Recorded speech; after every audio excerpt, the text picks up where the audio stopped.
Hello दोस्तों, नमस्कार। तो कैसे हैं आप सभी। तो दोस्तों, एक बार फिर से स्वागत है आप सभी का मेरे यूट्यूब चैनल देवभूमि एग्जाम हब में। तो दोस्तों, मैं यहाँ पे आज आपको एक पेपर सॉल्व कराने वाला हूँ, जो कि दोस्तों आपका रहने वाला है बीएड एंट्रेंस एग्ज़ाम का। दोस्तों, जैसा कि बहुत से कुमाऊं यूनिवर्सिटी में दोस्तों, यहाँ पर कुमाऊं और गढ़वाल में दोस्तों यहाँ बीएड का एग्ज़ाम कंडक्ट कराया गया था कल 17 तारीख को। अब दोस्तों यहाँ पर आंसर की भी उसकी आ चुकी है। तो अब आंसर की के अनुसार दोस्तों मैं यहाँ पर आपको यहाँ पर 50 क्वेश्चन जो हिंदी में पूछे गए थे, उन क्वेश्चनों को मैं दोस्तों इस वाली वीडियो में कराने वाला हूँ। और बाद में दोस्तों जो यहाँ पर जीएस जीके के क्वेश्चन आए हुए थे, उनको भी मैं आपको सॉल्व करवाऊँगा।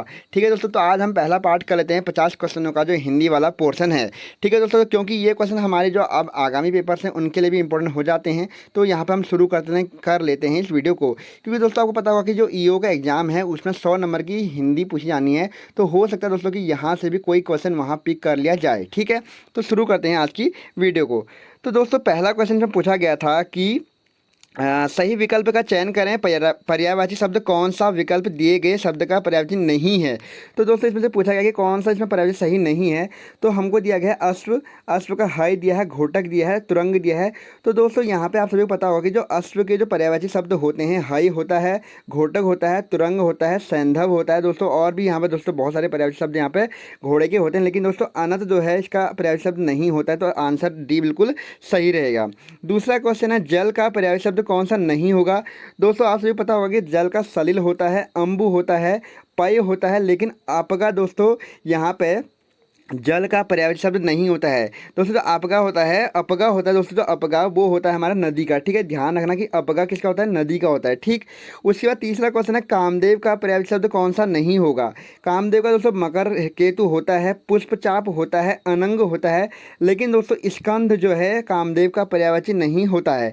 स्कंद किसका समानार्थी शब्द होता है, तो कंधे का पर्यायवाची शब्द होता है जो स्कंद होता है। ठीक हो गया। चौथा क्वेश्चन दोस्तों यहाँ पर दिया गया है दर्पण का कौन सा इसमें पर्यायवाची शब्द नहीं होगा। दोस्तों तो दर्पण का मुकुर होता है, आईना होता है, आरसी होता है, लेकिन उत्पल जो दोस्तों यहाँ पे होता है शब्द, ये दर्पण का पर्यायवाची शब्द नहीं होता है। ठीक है। पांचवा क्वेश्चन दिया गया है अलंकार। अलंकार का कौन सा शब्द दोस्तों यहाँ पर्यायवाची नहीं होगा। अलंकार का आभूषण होता है, प्रकाश होता है, नवीन होता है दोस्तों, लेकिन ईश्वर जो है इसका दोस्तों यहाँ पे ईश्वर का सही शब्द नहीं होगा। ठीक हो गया। अगला दोस्तों जो हमारा यहाँ पर आंसर रहेगा वो है छठा क्वेश्चन है, वो है निम्नलिखित में से कौन सा विकल्प गलत है। तो दोस्तों इसमें से कौन सा विकल्प गलत होगा। ठीक है, तो इसमें से आपको बताना है कि कौन जो यहाँ पर संयोग करा गया है ये इनमें से कौन सा गलत होगा। तो अ प्लस ए बराबर आई और अ प्लस ए बराबर ए। तो दोस्तों इसमें से कौन सा विकल्प आपका गलत होगा, वो होगा इसमें से आपका ऑप्शन सी, आ प्लस ए बराबर जो है आपका दिया गया यहाँ पे ए। ठीक हो गया। उसके बाद आपका सातवां क्वेश्चन है कपि धन ईश। दोस्तों संधि से भी यहाँ पे बहुत अच्छे क्वेश्चन पूछे गए हैं। कपि प्लस ईश में कौन सा संधि मतलब यहाँ पर जो दिए गए हैं ऑप्शन में से कौन सी होगी। तो दोस्तों जो कपीस लिखा जाता है वो किस तरीके से होता है, कपीस में बड़ी ई की मात्रा आती है, कपीस। ठीक हो गया। ठीक, अच्छा क्वेश्चन है, आगे पेपर के लिए आपके लिए इंपॉर्टेंट बन जाता है। ठीक, अगला क्वेश्चन है यहाँ पे दोस्तों आठवां क्वेश्चन, मनोविज्ञान में कौन सी संधि होगी। तो दोस्तों पहले तो आप सभी को बता दूं कि जो मनोविज्ञान में संधि होगी वो होगी आपकी विसर्ग संधि। क्या बनेगा इसका, इसका जो हमारा दोस्तों विसर्ग संधि जो इसकी होगी वो क्या बनेगी, मनोह प्लस विज्ञान। दोस्तों इसका संधि विच्छेद होगा। ठीक है, मनोह प्लस विज्ञान इसका संधि विच्छेद होगा। ठीक, अगला क्वेश्चन जो दोस्तों आपके लिए पूछा गया है वो है 9वां क्वेश्चन, सर्प मेघ हरिण किस शब्द के अनेकार्थी शब्द हैं। तो दोस्तों अच्छा क्वेश्चन है ये भी। जो सर्प है, मेघ है, हरिण है, ये आपका सारंग का दोस्तों क्या होगा, पर्यायवाची शब्द होगा। ठीक हो गया।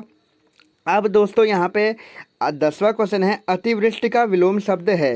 तो दोस्तों आप सभी को बताओ जब अतिवृष्टि क्या होती है, जब बहुत अधिक वर्षा होती है, और अनावृष्टि क्या होता है कि जब बिल्कुल भी वर्षा नहीं होती, बहुत कम मात्रा में जब वर्षा होती है उसको बोलते हैं अनावृष्टि, उसे कहते हैं। ठीक है।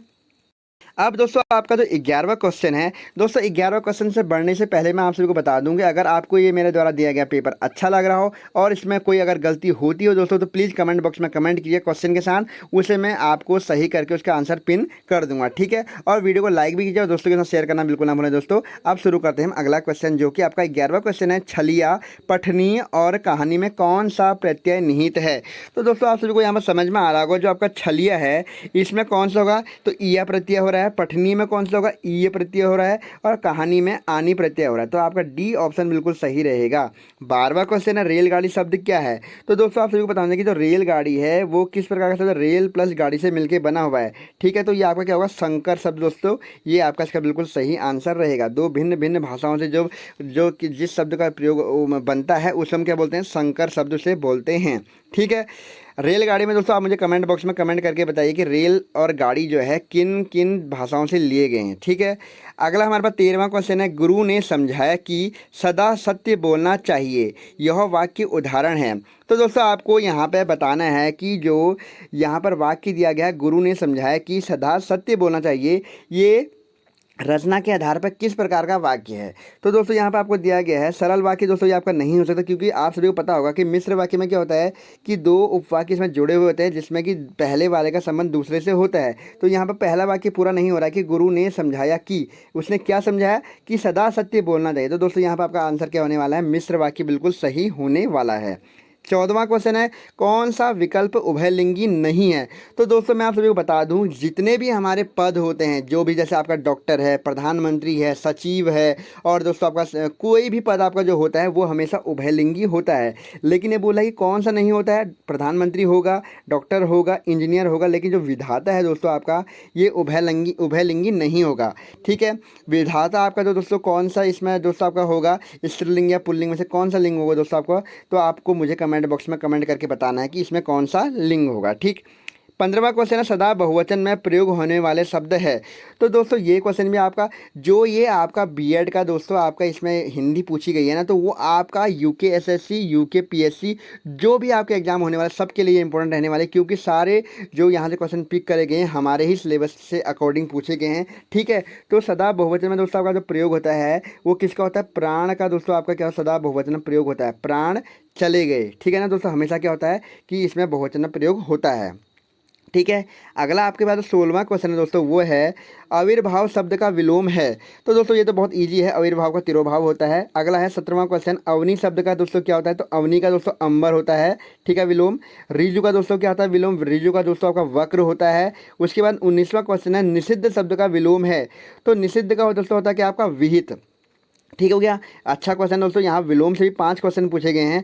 गधा शब्द का तत्सम रूप होगा। तो दोस्तों गधा का जो तत्सम होता है, क्योंकि गधा जो होता है दोस्तों आपका ये तद्भव होता है, इसका गर्धव जो होगा दोस्तों आपका क्या होगा, ये आपका तत्सम शब्द होगा। ठीक है, तो बिल्कुल सही आंसर आपका डी रहने वाला है। अब दोस्तों जो आपका 21वां क्वेश्चन है वो है, हिंदी वर्णमाला में आगत व्यंजनों की संख्या कितनी है।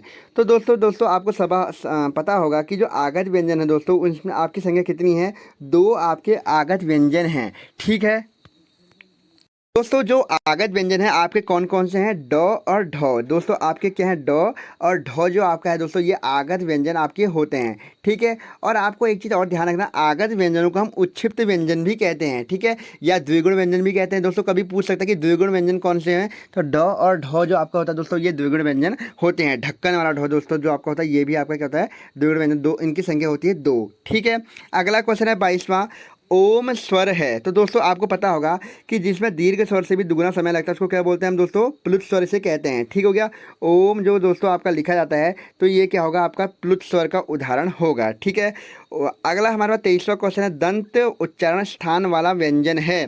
तो दोस्तों जो आपका इसमें दंत उच्चारण स्थान वाला व्यंजन होगा वो आपका क्या होगा, तो वर्ग होगा। ठीक है, तो वर्ग आपका तो, थ, द, ध, न आपका क्या आता है इसमें, दंत व्यंजन के अंतर्गत। दंत जो आपका यहाँ पर होता है दोस्तों उच्चारण स्थान, इसके अंतर्गत आता है। ठीक है, अगला हमारे पास 24वां क्वेश्चन है, हिंदी वर्णमाला में स्पर्श और ऊष्म व्यंजनों का योग है। तो दोस्तों आपको बताना है कि स्पर्श व्यंजन और ऊष्म व्यंजनों का दोस्तों यहाँ पर कितना योग होता है। तो आप सभी बता दो दोस्तों कि 25 आपके क्या होते हैं, स्पर्शी व्यंजन होते हैं। ठीक हो गया, उसके बाद दोस्तों आपका क्या होता है, जो 4 आपके दोस्तों क्या होते हैं, ऊष्मी व्यंजन होते हैं। ठीक है, ऊष्मी व्यंजन आपके 4 कौन कौन से होते हैं आप बताओ दोस्तों, तो ये होते हैं आपका सौ और ह। तो दोस्तों लेकिन जो इसका आंसर दिया गया है, इसका आंसर आय की तरह 31 दिया गया है, तो इसमें आंसर आपका 31 रहेगा। ठीक है, अगला हमारे पास 25वां क्वेश्चन है, दिए गए 4 स्वरों में से ह्रस्व व दीर्घ स्वरों की संख्या होती है। तो दोस्तों आपसे बता दूं कि जो अ उ ए आई, तो इनमें से दोस्तों आपके कितने ह्रस्व स्वर हैं और कितने इसमें दीर्घ स्वर हैं आपको बताना है। तो दोस्तों आपको सभी को पता होगा कि इसमें ह्रस्व स्वर कौन सा होगा आपका, और ई आपका ह्रस्व स्वर होंगे, और ऊ और ए आई आपका क्या होगा, दीर्घ स्वर यहाँ पे होगा। दो दो, ये बिल्कुल सही आंसर रहेगा। 26वां क्वेश्चन है दोस्तों, नारियल शब्द का तत्सम रूप क्या होगा। इंपॉर्टेंट है, आगे भी पेपर में आएगा। नारियल का होता है नारिकेल, ठीक है। करपट शब्द का तद्भव स्वरूप क्या होता है, तो दोस्तों बहुत इंपॉर्टेंट है। करपट का मतलब होता है आपका क्या, कपड़ा। तो दोस्तों ये आपका बहुत कन्फ्यूजन करता है कपाट और कपड़े में, ठीक है। कपाट का जो दोस्तों आपका तत्सम शब्द होता है वो क्या होता है, किवाड़, ठीक है। ये भी आप सभी को ध्यान रखना है, ठीक, इंपॉर्टेंट है आपके लिए, आगे पेपर में भी आ सकता है, ठीक है। घोटक शब्द का तद्भव रूप क्या होगा, तो आपको बहुत ईजी है, घोड़ा होगा, ये तो आपको आना चाहिए दोस्तों। उसके बाद है आपका चौकी शब्द का तत्सम रूप क्या होगा, तो दोस्तों इसका होगा आपका चतुष्पादिका। चतुष्पादिका तो दोस्तों आपका होता है, ये चौकी का क्या होता है, तत्सम शब्द होता है, ठीक है। अच्छा है, आगे पेपर में भी पूछा जा सकता है। लवण शब्द का तद्भव क्या होगा, तो लवण का दोस्तों आपका जो होने वाला है वो होगा आपका लूण, ठीक है। तो ये आपका होगा तत्सम शब्द। अब दोस्तों जो आपका 31वां क्वेश्चन है वो आपका आ रखा है चिन्हों से। इसमें आपको दे रखा है, एक चिन्ह दे रखा है अल्प विराम, दूसरा दे रखा है आपका विवरण चिन्ह। तो पूछा गया है दीर्घ उच्चारण इस चिन्ह, इनमें से कौन सा चिन्ह गलत है। तो आपको बताना है कि जो ये चिन्ह दिए गए इनमें से कौन सा चिन्ह दोस्तों आपको जो है वो गलत दिया गया है। तो जो आपका इसका आंसर रहेगा वो दीर्घ उच्चारण चिन्ह का जो यहाँ पर दोस्तों दिया गया है ये बिल्कुल गलत इसका दिया गया है, ठीक है। क्या दीर्घ उच्चारण को दोस्तों इसने इस तरीके से दिखा रखा है, जो कि आपका किस किस विराम का होता है, जो आपका होता है दोस्तों यहाँ पर क्या, अल्प विराम, ठीक हो गया। अगला जो हमारा जो यहाँ पर 32वां क्वेश्चन है वो है, अक्षौ वर्ण किस योग से बना होता है। मोस्ट इंपॉर्टेंट दोस्तों, जो आपका अक्षौ छतरी वाला जो आपका अक्षौ होता है ये क प्लस सौ से मिलके बना होता है। और आपको ये भी ध्यान रखना है, क के नीचे क्या होता है आपका हलंत होता है। दोस्तों जो आपके संयुक्त व्यंजन होते हैं वो कितने होते हैं, 4 आपके संयुक्त व्यंजन होते हैं, अक्षौ, त्र, ज्ञ और क्या होता है, स्रौ, ठीक है। तो ये भी आप सभी को ध्यान में रखना है। अगला 33वां क्वेश्चन है, विसर्ग से बना शब्द कौन सा है। तो दोस्तों आप सबको दिख रहा होगा कि जो निष्प्रह है दोस्तों ये बिल्कुल सही बना है विसर्ग संधि से, ठीक। अगला आपका 34वां क्वेश्चन है दोस्तों, वह है, जब वाक्य में एक समान अधिकरण का प्रयोग होता है तो किस चिन्ह का उपयोग किया जाता है। तो दोस्तों ये भी अच्छा क्वेश्चन है कि जब एक समान अधिकरण चिन्हों का प्रयोग होता है, अधिकरण का प्रयोग होता है, तो किस चिन्ह का प्रयोग होता है, तो हमेशा अर्धविराम चिन्ह का प्रयोग होता है। तो दोस्तों ये अर्धविराम, ठीक है, आपका आगे भी दोस्तों ये क्वेश्चन आपके इंपॉर्टेंट रहता है, ठीक। अगला जो आपके पास रहेगा दोस्तों वह है, रचना के आधार पर निम्नलिखित में से कौन सा शब्द भेद भिन्न है। तो दोस्तों आपको बताना है कि जो रचना के आधार पर दोस्तों आपको पता होगा कि जो रचना के आधार पर शब्दों का भेद होता है वो 3 प्रकार के होते हैं, ठीक है। कौन कौन से होते हैं, रूढ़ शब्द होते हैं, यौगिक शब्द होते हैं और योगरूढ़ शब्द होते हैं। जबकि दोस्तों आपका जो विदेशी है ये रचना के आधार पर नहीं होता है, ये किसके आधार पर होता है, आपके उत्पत्ति के आधार पर या इतिहास के आधार पर दोस्तों 4 प्रकार के शब्दों के भेद होते हैं, तत्सम, तद्भव, देशज और विदेशज। लेकिन यूकेएसएससी आयोग ने इसका आंसर 5 दिया हुआ था, इसमें संकर शब्द भी जोड़ा हुआ था, ये भी आप सभी को ध्यान में रखना है, ठीक है, वीडियो के पेपर में, ठीक। अगला जो हमारे पास 36वां क्वेश्चन है वह है, शुद्ध वर्तनी का शब्द है। तो दोस्तों जो आपका इसमें शुद्ध वर्तनी का शब्द होगा वो होगा आपका ऑप्शन ए। हर पेपर में आता है दोस्तों, यूकेएसएससी का भी हमेशा से फेवरेट क्वेश्चन रह चुका है। शुश्रूषा दोस्तों इस तरीके से लिखा जाता है, हमेशा से बच्चों को दोस्तों ये छोटी शुरू और बड़ी शुरू में बहुत ज़्यादा कन्फ्यूजन होता है। अगला क्वेश्चन है 37वां क्वेश्चन है, शुद्ध वर्तनी का शब्द है। तो दोस्तों उस श्रृंखल जो है दोस्तों ये भी बहुत इंपॉर्टेंट है, उस श्रृंखल दोस्तों इस तरीके से लिखा जाता है, ठीक है। ये भी आपको ध्यान रखना है, ये भी बहुत इंपॉर्टेंट क्वेश्चन है आपके लिए। सारे क्वेश्चन दोस्तों ऐसे उठाए गए हैं इसमें जो कि किसी न किसी पेपर में पहले आ चुके हैं, ठीक है। अगर आप तैयारी में होंगे दोस्तों तो आपके लिए हिंदी वाला पोर्शन बहुत इजी रहा होगा। फिर अगला दोस्तों आपका शुद्ध वर्तनी है अनुग्रहित। दोस्तों ये भी बहुत इंपॉर्टेंट है, आपको बिल्कुल रट लेना है कि जो आपका ग्रह होता है, ग्रहित में ग्रह ये वाला नहीं आता है, ये आपको ध्यान रखना, ग्रह हमेशा ये वाला आता है, ठीक है। अगला जो शुद्ध वर्तनी पूछी गई है आयुर्वेदिक, तो ऑप्शन बी बिल्कुल सही होगा दोस्तों, आयुर्वेदिक। उसके बाद अगला जो आपके लिए पूछा गया 40वां क्वेश्चन वह है प्राकथन। दोस्तों ये भी बहुत आपके लिए इंपॉर्टेंट होता है, प्राकथन कुछ इस तरीके से लिखा था, आधा क फिर पूरा क फिर थन जो होता है इस तरीके से लिखा जाता है, ठीक है। ये भी बहुत सारे पेपरों में हमारे यूकेएसएससी की परीक्षाओं में पूछा जा चुका है। अब जो आपका 41वां क्वेश्चन है वो है, अब दोस्तों यहाँ पे आपसे पूछा गया है कुछ मुहावरे यहाँ पे पूछे गए हैं। नीम हकीम खतरे जान का अर्थ है तो इसका मतलब क्या होता है कि अल्प ज्ञान हानिकारक होता है। ठीक है, ये भी आपके लिए इंपॉर्टेंट रहेगा। अगला जो है आपका 42वां क्वेश्चन है, वह है विश्व हिंदी दिवस कब मनाया जाता है। तो दोस्तों आप सभी को पता होगा कि जो विश्व हिंदी दिवस है वो 10 जनवरी को मनाया जाता है, जबकि दोस्तों 14 सितंबर को आपका क्या मनाया जाता है, राष्ट्रीय हमारा जो नेशनल लेवल पर दोस्तों हिंदी दिवस है वो मनाया जाता है 14 सितंबर को। ठीक है, बहुत सारे बच्चे यहाँ पर कन्फ्यूज होंगे 14 सितंबर और 10 जनवरी में। ठीक है, अगला जो हमारा 43वां क्वेश्चन है, भई गति सांप छछूंदर करी। तो दोस्तों इसका ये पहली बात तो आपको ध्यान रखना है कि ये आपकी क्या है, एक लोकोक्ति है कि भई गति सांप छछूंदर की, मतलब कि दोस्तों इसका मतलब क्या होता है कि दुविधा में पड़ जाना, है ना दोस्तों। सांप का छछूंदर से दिखना दोस्तों ये नहीं होगा, इसका जो होगा, इसका सही आंसर होगा वो होगा आपका दोस्तों क्या कि दुविधा में पड़ जाना। ठीक हो गया। अगला हमारे पास इसका ऑप्शन सी बिल्कुल सही रहेगा दोस्तों। अगला हमारे पास क्वेश्चन है, प्रेमचंद का जन्म कब हुआ था। तो दोस्तों ये भी आप सभी के लिए बहुत इंपॉर्टेंट है कि जो प्रेमचंद का जन्म हुआ था वो लम्ही नामक गांव में हुआ था 1880 में, और जिनकी मृत्यु होती है ये भी यूकेएसएससी के द्वारा पूछी गई 1936 में दोस्तों इनकी मृत्यु होती है। 45वां क्वेश्चन है, संस्कार शब्द में कौन सा उपसर्ग का प्रयोग हुआ है।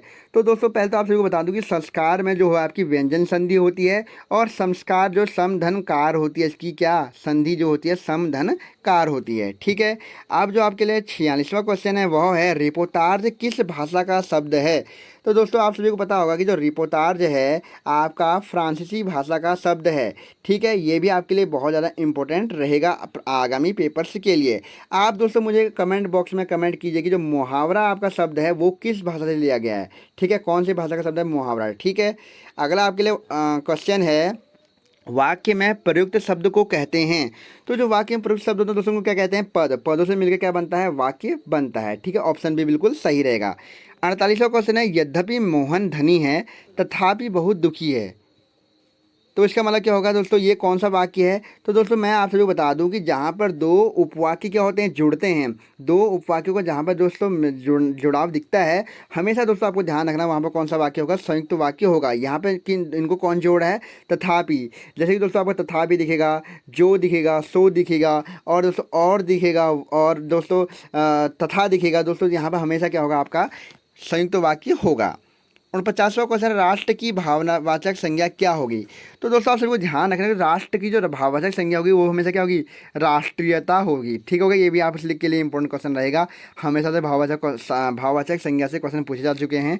ठीक है, आज की जो हमारा वीडियो का जो अंतिम क्वेश्चन रहेगा दोस्तों, बीएड में भी जो आया हुआ क्वेश्चन था वो है, लड़का पेड़ से गिरा में कौन सा कारक होगा। तो दोस्तों पहले तो आपको देखना है कि यहाँ पे क्या हो रहा है, अलगाव का भाव प्रकट हो रहा है, मतलब कि किसी चीज़ का अलग होने से भाव आ रहा है। तो आपको पता होगा दोस्तों कि जो इसमें हमारा कारक होगा, हमेशा जो इन चीज़ों में हमारा आता है कौन सा कारक होता है, वो होता है हमारा अपादान कारक। ठीक है, जब भी कोई चीज़ से अलग होने का भाव उत्पन्न होता है वहाँ पर कौन सी चीज़ आती है, कौन सा कारक आता है, वो हमेशा होता है अपादान कारक। ठीक हो गया। तो दोस्तों यहाँ पे मैंने आपको जो बीएड की परीक्षा कराई गई थी कल के रविवार के दिन, इसके आपके हिंदी के जो 50 क्वेश्चन पूछे गए थे उसको मैंने पूरा सॉल्व करा दिया है। ये भी जो आपकी जो आंसर की के अकॉर्डिंग है दोस्तों, जो आयोग ने आज दे दी है। ठीक है, अगर कोई क्वेश्चन दोस्तों आपको लगता है कि इसमें गलत मेरे द्वारा बताया गया है, या आंसर की के अकॉर्डिंग कोई क्वेश्चन गलत किया गया है, तो आप मुझे कमेंट बॉक्स में कमेंट कीजिए। और अगर आपका अगर बीएड का एग्जाम था तो इस पर दोस्तों आप रीड भी लगा सकते हैं। ठीक है दोस्तों, तो आज की वीडियो में बस इतना ही। अगर वीडियो अच्छी लगी तो वीडियो को लाइक कीजिएगा, अपने दोस्तों के साथ शेयर कीजिएगा, और चैनल के साथ दोस्तों ऐसे ही जुड़े रहिएगा। ठीक है दोस्तों, और अगर चैनल को सब्सक्राइब नहीं किया तो चैनल को सब्सक्राइब भी कीजिएगा, क्योंकि इस पर आपको कोई भी एग्जाम है दोस्तों आपका, चाहे उत्तराखंड एसएससी का हो या यूके पीएससी का हो, उससे रिलेटेड सारी वीडियो यहाँ पे आपको मिल जाती है। ठीक है दोस्तों, तो आज की वीडियो में इतना ही। ओके, थैंक यू, धन्यवाद।